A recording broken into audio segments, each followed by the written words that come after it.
buscam. Amém? Pode sentar. A palavra que eu quero trazer para vocês hoje é uma palavra de confronto. O título é Deus não está morto. Você pode repetir? Deus não está morto. E por que esse título? Porque quantas pessoas estão aqui e que podem levantar a mão e dizer assim, olha, Deus tem me abençoado recentemente, eu tenho recebido uma bênção de Deus. Levanta a sua mão. Amém. Várias pessoas. Hoje apresentamos aqui a nossa irmã Rosemary. Eu vi ela por aí. Ela estava aí, né? Está lá a irmã Rosemary. E ela foi apresentada hoje na igreja e contou 5 bênçãos. 5 bênçãos só nesse mês de junho. Então, Deus continua abençoando, não é isso? A Bíblia, ela nos ensina que Jesus Cristo, ontem e hoje, é o mesmo e o será para sempre. Está na carta aos Hebreus também, capítulo 13, versículo 8. Jesus Cristo, ontem e hoje é o mesmo e o será para sempre. Em Malaquias, no capítulo 3, versículo 6, está escrito assim, porque eu sou o Senhor e não mudo. Porque eu, o Senhor, não mudo. Agora, se Deus não muda, se Deus continua sendo o mesmo Deus, então por que muitas vezes hoje nós não vemos tantos milagres, tantos fatos extraordinários acontecendo, curas, prodígios, isso está cada vez mais escasso no nosso meio.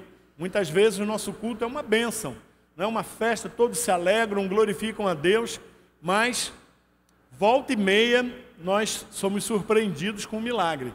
E eu fico pensando, por quê? Né? Se Deus não mudou. Na verdade, o texto que nós lemos no início, ele vai responder essa pergunta. Sem fé, é impossível agradar a Deus. Sem fé, é impossível agradar a Deus. Muitas pessoas ainda têm uma imagem de um Cristo crucificado, preso na cruz, morto. Muitos ainda têm uma imagem de um Jesus que veio a esse mundo e como se ele fosse um derrotado, ele morreu e pronto, acabou a história. Mas a história continua. Nós lemos que 3 dias depois Jesus ressuscitou e também não só ressuscitou, como ficou 40 dias falando com os seus discípulos, ensinando as pessoas. E então depois de 40 dias ressurreto, ele foi assunto aos céus e a palavra de Deus diz que ele está à direita de Deus intercedendo por quem? Intercedendo por nós. Isso significa que cada vez que nós oramos e falamos, nós não falamos com um Cristo crucificado.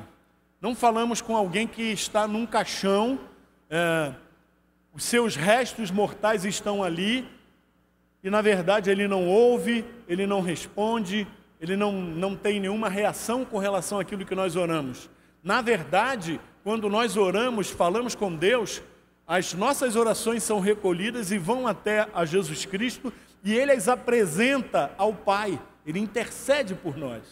Eu fico bobo de ver algumas pessoas aí que creem tão fortemente numa ideia de que há algumas pessoas que não Deus ou que não Jesus Cristo que intercedem por nós. Parece que é muito mais fácil entender que uma outra pessoa qualquer, um irmão qualquer, ele tem poderes, então nós podemos orar a ele porque ele responde. Quando a palavra de Deus diz que Jesus é que foi assunto aos céus e que está à direita de Deus. E Paulo diz que não há outro mediador entre Deus e o homem, a não ser Cristo. Amém? Então, quando nós oramos a Cristo. Por quê? Porque Ele é um Deus vivo. Ele é alguém que ouve. Ele é alguém que se preocupa conosco.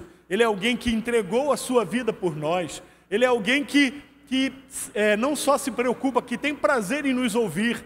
Ele disse, olha, eu vim para que vocês tenham uma vida abundante. Então, o desejo de Jesus é nos dar uma vida abençoada. Mas então, porque muitas vezes a nossa fé fica claudicante, a nossa fé fica um pouco fria, e se nós não tomarmos cuidado, a nossa fé acaba se fundamentando em nós mesmos, naquilo que nós podemos fazer, nós não temos então expectativa de fé para receber uma bênção de Deus. Durante esse mês de julho, nós vamos trabalhar aqui isso. Sabe, eu sinto assim no meu coração que esse mês de julho, nós vamos ter um mês de vitórias. Aleluia! Um mês de... Quem é que precisa de vitória em alguma área? Todos nós lutamos, meu irmão. Não é isso? E aí eu sei que tem culto da vitória aqui, ali, lá. Nós vamos ter um mês da vitória. Porque durante esse mês, nós vamos deixar aquela atitude de acomodação e nós vamos ser proativos. Nós vamos cavucar lá quais são as áreas da nossa vida que estão ali emperrando o nosso avanço, emperrando o nosso desenvolvimento espiritual, estão emperrando o nosso amadurecimento e crescimento na fé, e nós vamos colocar diante de Deus, que ouve e que vai responder em nome de Jesus. Glória a Deus, 2 améns. Aleluia, eu creio piamente nisso, eu creio nisso. Eu creio em Deus, eu creio que a palavra profética proferida no altar, ela vem de Deus, o Espírito Santo nos usa para gerar fé no coração de cada um de vocês. Então, eu quero falar sobre algumas coisas que nos impedem de viver um milagre na nossa vida. Ora, se Deus não está morto, Ele é um Deus vivo, se Ele tem prazer em nos ouvir e nos abençoar, né? Se Ele é o nosso intercessor diante do Pai. O próprio Jesus disse, olha, pedireis o que quiserdes, e vos será feito. Olha que coisa maravilhosa, né? Então, quais são as situações que nos impedem de recebermos as bênçãos de Deus? Primeira, esquecer-se daquilo que Deus já fez por nós. Amém? Como nós esquecemos com facilidade os milagres que nós vivemos. O tempo passa, né? O tempo vai andando, as coisas vão caminhando, e muitas vezes você viveu um milagre extraordinário, você experimentou algo extraordinário, e o tempo passa e daqui a pouco você está numa situação difícil.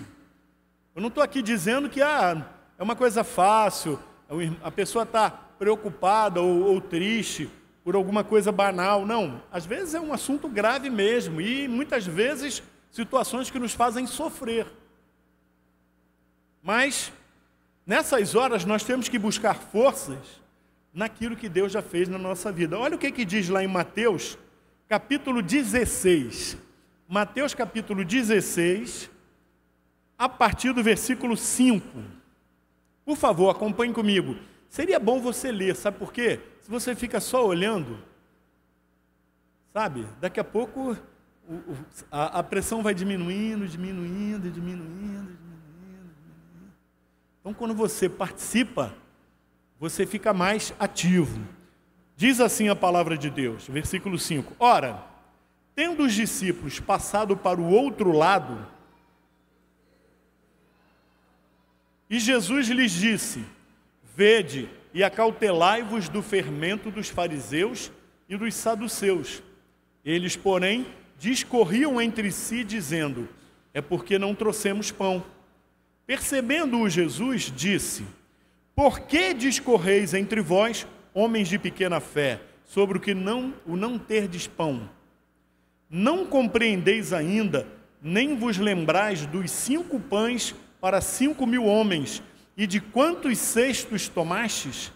Nem dos 7 pães para os 4.000, e de quantos cestos tomastes?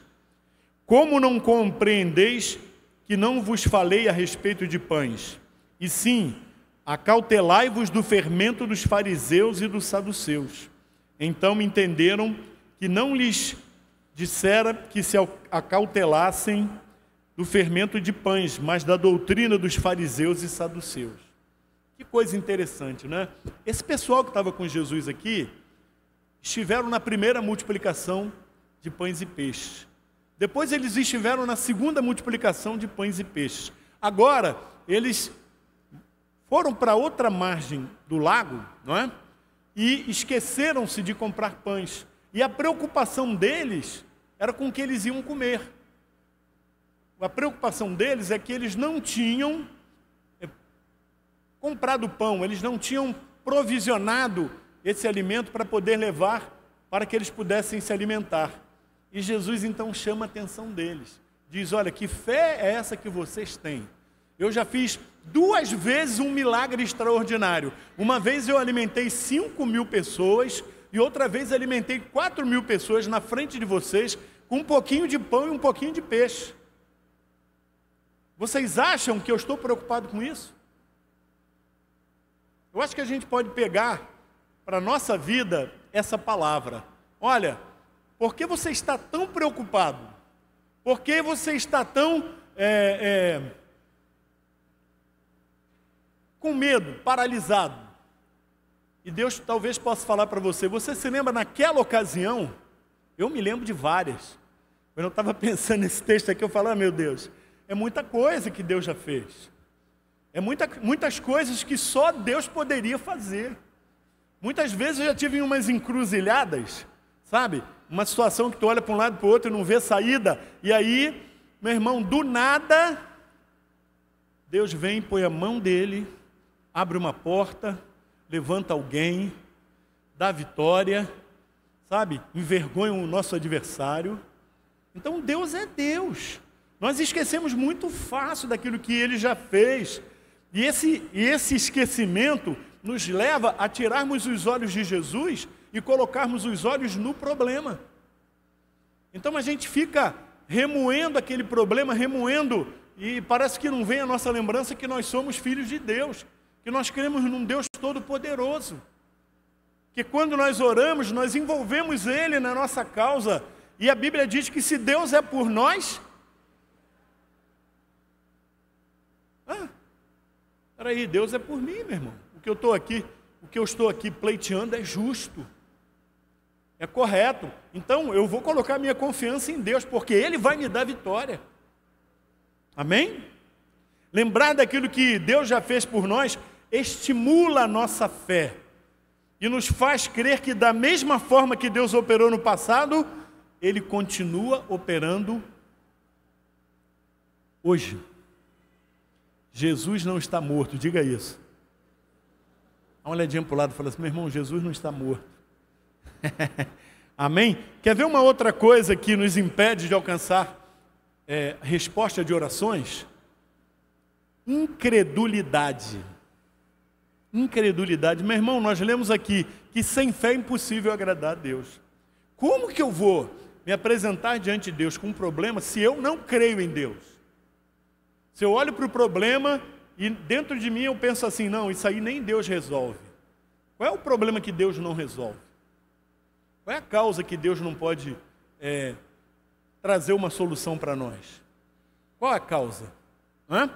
Então, Mateus capítulo 15, e no versículo 32, vai falar exatamente da segunda multiplicação dos pães e peixes. Comigo, e chamando Jesus os seus discípulos, disse, tenham compaixão desta gente, porque há 3 dias que permanece comigo, e não tem o que comer, e não quero despedi-la em jejum, para que não desfaleça pelo caminho. Mas os discípulos lhe disseram, onde haverá neste deserto tantos pães para fartar tão grande multidão? Perguntou-lhe Jesus, quantos pães tendes? Responderam, 7 e alguns peixinhos. Então, tendo mandado o povo assentar-se no chão, tomou os 7 pães e os peixes, e dando graças, partiu e deu aos discípulos, e estes ao povo. Todos comeram e se fartaram, e do que sobejou recolheram 7 cestos cheios. Ora, os que comeram eram 4.000 homens, além de mulheres e crianças. E tendo despedido as multidões, entrou Jesus no barco e foi para o território de Magadã. 7 pães e alguns peixinhos. Os discípulos haviam perguntado a Jesus o seguinte, onde haverá neste deserto tantos pães para fartar tão grande multidão? Primeiro que eles não tinham pães, tinham poucos pães. Segundo que o lugar era deserto, eles não tinham onde comprar. Então, eles raciocinaram simplesmente com a sua mente. Eles raciocinaram dentro daquilo que é natural. Aquilo que eles falaram não é ilógico, eles raciocinaram com lógica. Mas quando você lida com Deus, você tem que entender que o nosso Deus, ele tem um poder e ele age além da lógica. A palavra de Deus diz que ele é poderoso para fazer infinitamente mais do que qualquer coisa que nós pensarmos. Entendeu? Então, aqui está uma grande intercessão, está uma grande decisão que a gente tem que tomar. Ou nós vamos olhar para a nossa vida como se nós não tivéssemos Deus, como se nós não crêssemos em Deus, e vamos colocar simplesmente as coisas que temos que resolver sobre a nossa mesa e vamos nos debruçar sobre ela, ou nós vamos crer em Deus e nós vamos crer que Ele pode resolver qualquer coisa, que Ele pode fazer qualquer coisa, porque Ele é Deus, né? Olha que os discípulos, eles já tinham visto com os seus olhos, na primeira multiplicação, o que Jesus fez, não é? Mesmo assim, eles não acreditavam que aquele problema pudesse ser resolvido. Deus opera vários milagres em nossa vida, mas quando estamos em dificuldades, muitas vezes ficamos descrentes. Parece que perdemos a fé de novo. Esquecemos que Deus está vivo. Amém? Ou nós vamos à casa de Deus, viemos aqui porque é um lugar bom, agradável, tem pessoas boas, temos amizade, somos aceitos. Não, querido, nós estamos aqui porque um dia nós ouvimos falar de Cristo. Um dia nós ouvimos a palavra de Deus e essa palavra invadiu o nosso coração e gerou fé dentro do nosso coração. E nós temos experimentado dia a dia a ação de Deus na nossa vida. Terceiro ponto, que nos leva muitas vezes a não recebermos as bênçãos de Deus, o conformismo. Fale comigo, conformismo. O que é o conformismo? Conformismo é você aceitar uma situação e pronto. É difícil mesmo, está difícil mesmo, isso não é para mim, eu nunca vou viver isso. Isso é conformismo. Mas no Salmo 37 e no versículo 4, o salmista vai dizer algo que é importante para nós, né? Ele diz assim: agrada-te do Senhor, e Ele satisfará os desejos do teu coração. Pode repetir comigo? Agrada-te do Senhor, e Ele satisfará os desejos do teu coração. Amém? Então, querido, como eu falei, muita gente se conforma, para de sonhar, para de crer, né? Estaciona a sua vida, em qualquer situação adversa, não, eu vou até aqui, daqui para lá eu não posso ir. Por quê? Porque não crê, porque não tem sonho, porque não tem meta, porque não tem propósito. E Deus só age, né, em cima daquilo que nós temos no coração. Tipo assim, olha, se eu creio em Deus, e eu coloco metas, e eu tenho um sonho no meu coração, que é segundo a sua vontade, Deus vai me fazer viver isso. Eu é que sei que pensamentos tenho a vosso respeito, pensamentos de paz e não de mal, para dar a vocês o fim que vocês desejam. Então, o desejo de Deus é nos fazer felizes, é nos abençoar. Olha, mas se não há sonho nenhum, né? Se eu estou conformado com a vida, se eu não busco mais a Deus, se eu não creio mais em Deus, se eu não oro, se eu não faço mais nenhuma campanha, se eu não tenho um propósito, se eu não tenho um alvo na minha vida, eu já tenho uma certa idade, sinceramente, Deus já me deu até mais do que eu esperava. Deus já me deu. Mas assim, Deus continua dando. Eu quero mais. Eu não quero nada além daquilo que Deus não deseja me dar, mas eu quero tudo aquilo que Ele tem preparado para mim, para a minha vida, para a minha família, para os meus filhos, para os meus netos. porque é uma promessa de Deus, que nós vamos ser abençoados e a nossa geração também. A nossa geração será poderosa na terra. Se quiserdes e me ouvirdes, comereis o melhor dessa terra. É a palavra de Deus. Eu não sou triunfalista, eu não sou assim, adepto ferrenho à teologia da prosperidade, não. Mas aquilo que a palavra diz, aquilo é verdade. É para eu viver, é para você viver também. Se você quer viver isso, diga assim: eu desejo viver isso. Coloca esse desejo no teu coração, meu irmão. Coloca no teu coração: olha, Senhor, eu quero vencer, eu quero viver esse milagre na minha vida. E para terminar, qual é o quarto ponto que muitas vezes nos impede de receber uma vitória? É semelhante a esse. É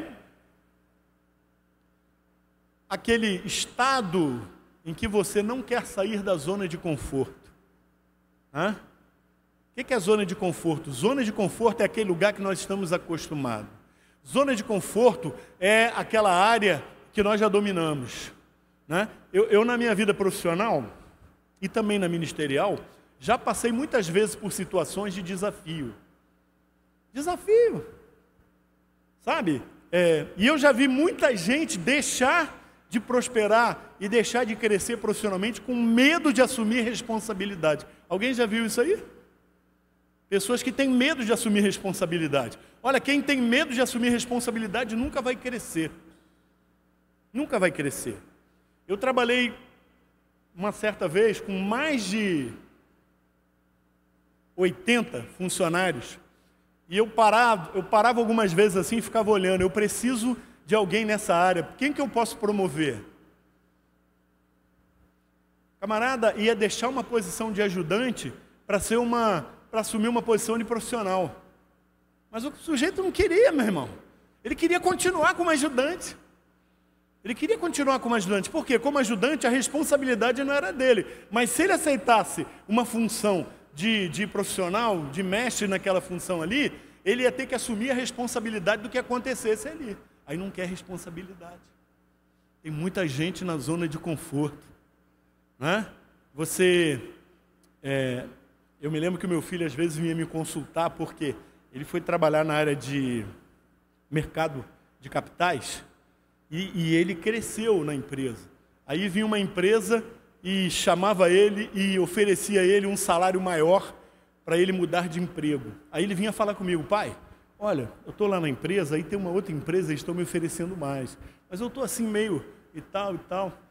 Eu falava sempre para ele: meu filho, quando a gente tem medo, a gente nunca prospera. A gente vai viver o tempo todo com aquilo ali. Então olha para a empresa, mas é uma empresa sólida? Então vai. Isso aconteceu com ele umas 3 vezes. E ele vinha falar comigo, falou: vai em frente. Vai em frente. Sabe? Eu nunca me achei um bom vendedor. Nunca me achei um bom vendedor. Sinceramente, eu achava até que eu não tinha jeito nenhum para vender. Até um dia em que me chamaram para assumir uma loja. Sabe quem é que trabalha com cota de venda aí, alvo? Levanta a mão. Alvo de venda, quer dizer, eu tenho que vender X, eu tenho que bater uma cota. Fala, Érico, nem levanta a mão, né? Tem que bater um alvo, tem que bater uma meta. Meu irmão, não tem coisa mais difícil na vida, porque assim, você fica o mês todo lutando por aquilo, aí chega no fim do mês, glória a Deus, vencemos, alcançamos o objetivo, a equipe fica toda feliz, toda alegre, aí no dia seguinte eu tenho que dizer: só que esse mês o nosso alvo aumentou, é tanto. Sinceramente, eu estou sendo sincero, eu nunca achei que eu seria vendedor um dia. Aí eu fui vender Bíblia. Eu me lembro de um camarada que ele era comprador do Carrefour. Me indicaram ele trabalhava em Ribeirão Preto, eu fui lá. Aí negociei com ele, conversei com ele, consegui vender. Foi a primeira vez que alguma empresa evangélica vendeu material evangélico num supermercado.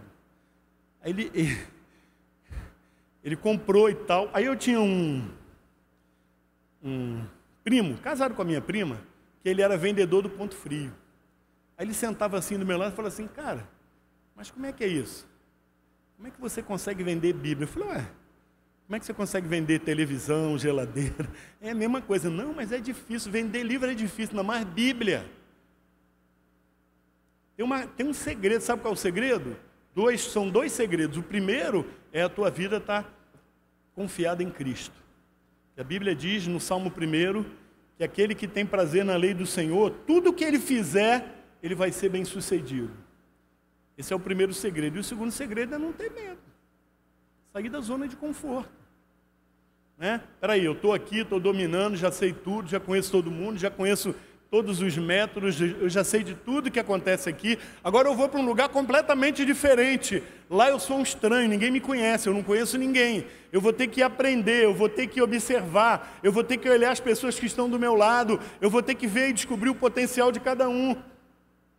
E aí bate aquela insegurança assim, será que eu vou dar conta? A gente tem que sair da zona do conforto. E para isso você tem que tomar uma atitude de sair desse centro de segurança, sabe? E tomar uma atitude. Tomar uma atitude. Porque nós nunca vamos viver, sabe? Nunca vamos viver alguma coisa nova se nós não rompermos com essa zona de conforto. Você vai viver sempre a mesma coisa.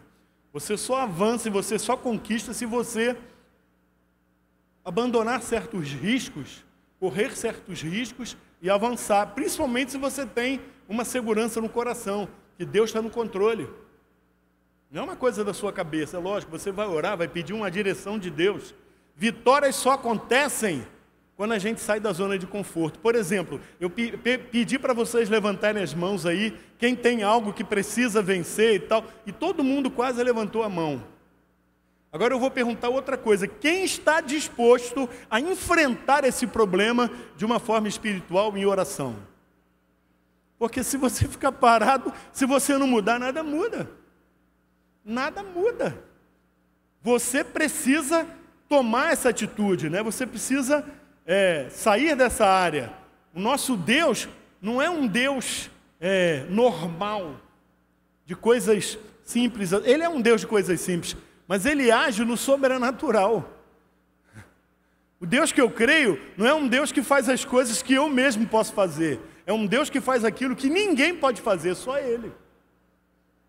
Amém? Você já parou para pensar que esse é o teu Deus e que Ele quer fazer isso na sua vida? Já parou para pensar nisso? Olhando para os jovens ali, olha a turminha que está ali, ó, na prateleira ali, todo mundo olhando para frente, olhando para a carreira, olhando para a vida, olhando para a vida sentimental.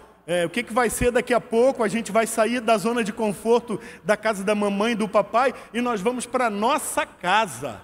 Deus vai me dar alguém, Deus vai me dar um homem, vai me dar uma mulher de Deus, e agora nós vamos fazer uma outra família. Então, eu lembro quando era casadinho de novo, a gente estava em lua de mel, eu e Eunice, às vezes eu parava e eu achava assim tudo meio estranho. Eu falo, puxa, eu pensava assim, pô, se fosse agora, eu descia, ia tomar um café na casa da mamãe e tal, e não sei o quê. Mas agora nós vamos construir a nossa vida. Então a gente não pode ter medo, né, de abandonar a zona de conforto. Sabe, lembra de Pedro? Pedro era uma pessoa ousada, ou homenzinho ousado, né? Ele viu Jesus andando sobre as águas de noite, todo mundo, meu Deus, é um fantasma! Aí ele falou, não, olha, fiquem tranquilos, sou eu. Todo mundo ficou tranquilo e quieto. Pedro falou assim, se és tu, Senhor, manda-me ir até ti por sobre as águas. Saí do barco, o negócio já não estava bem dentro do barco, né? Onda para lá, para cá, ventania. E ele pediu para sair do barco e andar pelas águas. E Jesus falou para ele, vem, e ele foi e ele andou. Só que ele ousou tanto que de repente ele parou assim, o que eu estou fazendo aqui? É mais ou menos o que a gente faz. Deus diz para nós assim, pode vir, anda sobre as águas, mas a gente quer ficar no barco. Esse é um mês, ou vai ser um mês, para você deixar o conforto do barco.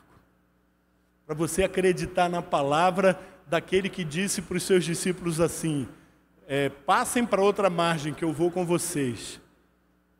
E deitou lá, dormiu, veio a chuva lá, o que a chuva veio a tempestade no meio do mar, e ele estava tranquilo. E os discípulos, gente acostumada não só a navegar, mas principalmente naquele lugar, né? Principalmente ali era o quintal deles. Eles, espera aí, Jesus dormindo, a gente aqui, nós vamos morrer. Aí acordaram Jesus olhou assim, por que vocês são tão tímidos? Aí Jesus vai e faz o que ninguém podia fazer. Ele chega para o mar e diz assim, ó, aquieta-te, vento, acalma-te, e a tempestade para. Aleluia, aleluia. Eu creio sinceramente que Deus quer fazer isso no nosso meio. Eu creio que, sabe, cada vez que entra um mês, a gente conversa muito, né, às vezes, mas eu e o pastor Leonardo, que fica aqui, às vezes, durante a semana, a gente conversa. O que a gente vai falar esse mês? Não é uma coisinha assim, a gente combina, figurinha, não é isso não, meu irmão. Nós vamos orar a Deus. Vamos pedir uma direção a Deus. Aí Deus dá uma palavra dessa. Quando você ouve uma palavra dessa, o que vem no teu coração em primeiro lugar? O que vem aqui no teu coração? O que você pensa?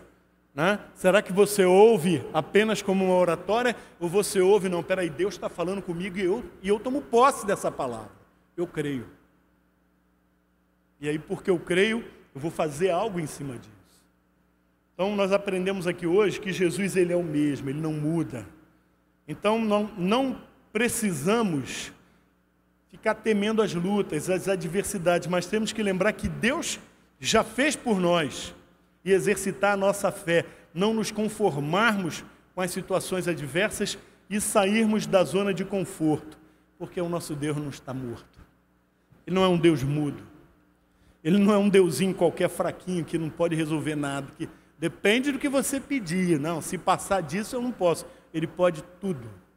E Paulo sabia disso, por isso ele declarou, eu posso todas as coisas naquele que me fortalece.